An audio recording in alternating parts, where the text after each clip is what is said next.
Okay.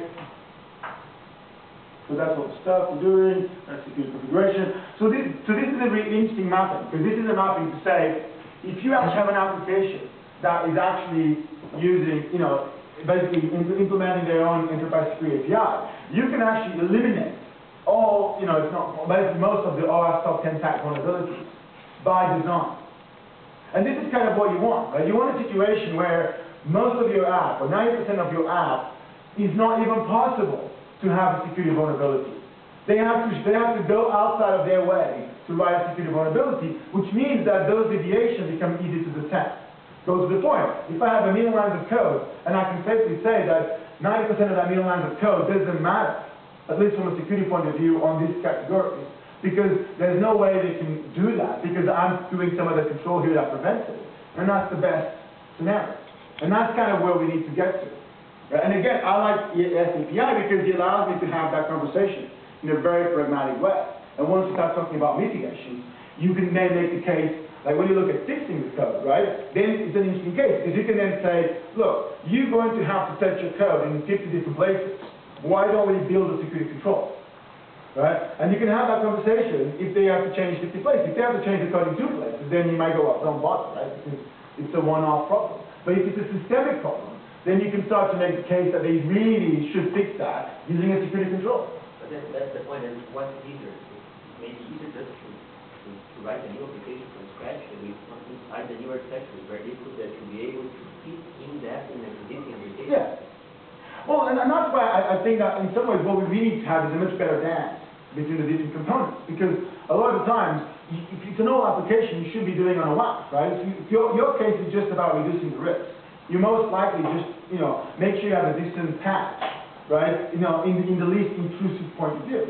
Because in fact, what tends to happen, a lot of people say, oh, that's an old app, we have the new one coming out next month. Yeah, right, now, the year later, they still have, they still have that thing live. But the question is, how can you reduce the risk without, without touching the app a lot? And that's a big problem, because a lot of times you don't own the app, or it's not under your control, or it's outsourced, or nobody wants to touch the code of that thing, or the vendor is asking you for a huge amount of money to fix the problem of something they wrote.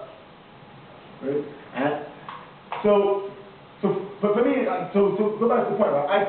I think frameworks are the key for SAPI.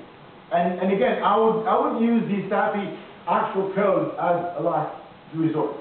So the bottom line is that if you have to choose between the SAPI code and the code that some developer wrote that they think they're doing in coding, probably the SAPI code is going to be better.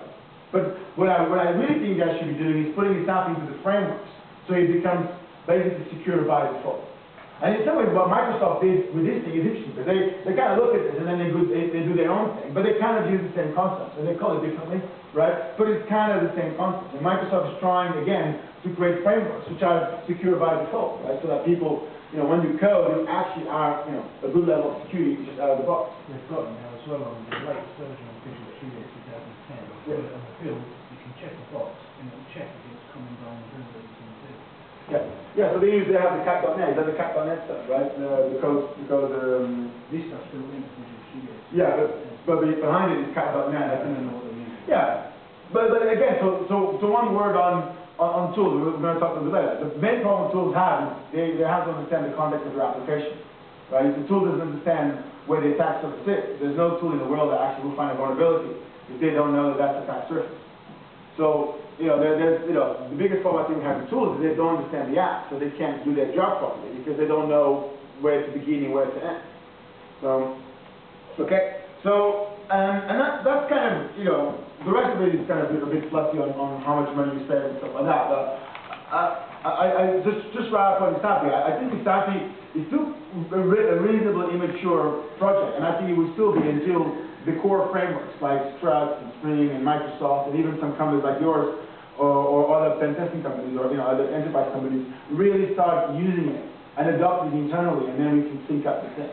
But it's probably one of the best resources that you can have today to talk about fixing code. If you actually want to have a conversation about how to do security properly, you really should have the SAPI next to you. And you should have what Colin's going to talk about now, which is the software assurance maturity model.